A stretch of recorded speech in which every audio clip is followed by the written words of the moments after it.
Hey, look what's happening in Haiti. You know, Haiti that the Clintons really screwed over hard. Now their factory workers are in Haiti go on strike, demand higher wages. You remember Hillary Clinton was over there fighting for the minimum wage to be lowered. That's what Hillary Clinton did. She made sure the minimum wage in Haiti was lowered, ladies and gentlemen. So now they're on strike. Police fired tear gas for a second day Thursday in attempts to break up protests by striking workers demanding pay increase at an industrial park in Haiti's capital. The workers employed at factories that produce textiles and other goods said they make 500 gourds, or $5 a day, for 9 hours of work and are seeking a minimum of $15 a day. Their demands come as Haiti has seen a sharp rise in inflation. Poor people can't do anything with this miserable salary, said Similian Luxcalan, one of the workers who joined the protest near the international airport in Port-au-Prince. Strikers used burning tires to block a main road, and police tried to disperse the crowd with tear gas, but demonstrators persisted, ultimately gathering in front of the industrial park that employs them and was shuttered on Thursday. So cops are going to, again, cops are cops no matter where you go. Cops are there to protect the oligarchs and their property. They're not there to protect people or their freedoms. Okay? All right. Telemark Pierre, another factory worker, said salaries haven't been adjusted in 3 years. He said the workers spend 200 gourds a day on transportation alone and said their salary doesn't cover basic needs. He said workers will protest again next week if they don't receive an increase in wages. The Haiti sweatshop uprising continues. These workers are packed in factories where they sew tens of thousands of garments daily for $4 for American retailers such as Walmart, Target, JCPenney, Gap, and Canada's Gildan Activewear. They're finally saying enough is enough, and here's a video of it.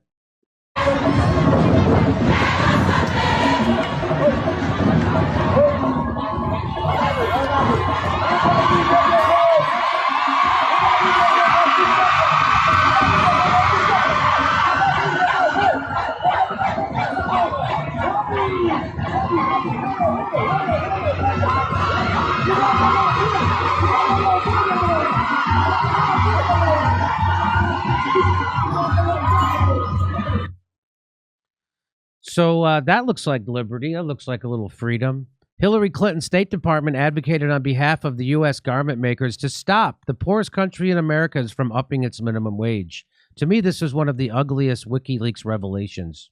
Yeah, that's why they want to kill him. That's why. WikiLeaks Haiti let them live on $3 a day. The U.S. Embassy aided Levi's, who makes the jeans, Hanes Contractors, who makes the underpants, in their fight against an increase in Haitian minimum wage. So that's who the Hillary Clinton comes out on the side of. The exploiters, not the exploited. Contractors for Fruit of the Loom, Hanes, and Levi's worked in close concert with the U.S. Embassy when they aggressively moved to block a minimum wage increase for Haitian Assembly Zone workers, the lowest paid in the hemisphere, according to the secret State Department cables. The factory owners refused to pay 62 cents per hour, or $5 a day, as a measure unanimously passed by the Haitian Parliament in June 2009 would have mandated. And they had the vigorous backing of the U.S. Agency for International Development and the U.S. Embassy when they took that stand. To resolve the impasse between the factory owners and Parliament, the State Department urged quick intervention by then Haitian President René Préval. 2 months later, Préval negotiated a deal with Parliament to create a two-tiered minimum wage increase, one for the textile industry at about $3 per day, and one for all other industrial and commercial sectors at about $5 per day. Still, the U.S. Embassy wasn't pleased. A deputy chief of mission, David E. Lindwall, said the $5 per day minimum did not take economic reality into account, but was a populist measure aimed at appealing to the unemployed and underpaid masses. Yeah, you'd think? Haitian advocates of the minimum wage argued that it was necessary to keep pace with inflation and alleviate the rising cost of living. For a 20-month period between early February 2008 and October 2009, U.S. Embassy officials closely monitored and reported on the minimum wage issue. The cables show that the embassy fully understood the popularity of the measure.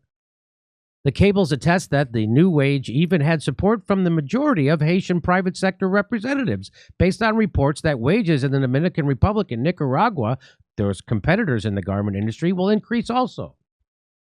Still, the proposal engendered fierce opposition from Haiti's tiny assembly zone elite, which Washington had long been supporting with direct financial aid and free trade deals. The Haitian cables also reveal how closely the U.S. Embassy monitored widespread pro-minimum wage demonstrations and openly worried about the political impact of the minimum wage battle. UN troops were called in to quell student protests, sparking further demands from Haitians for the end of the 9,000-strong UN occupation. So there you have it. The United States, the bad guys, once again, Hillary Clinton leading the charge of horrible people who are crushing the global poor.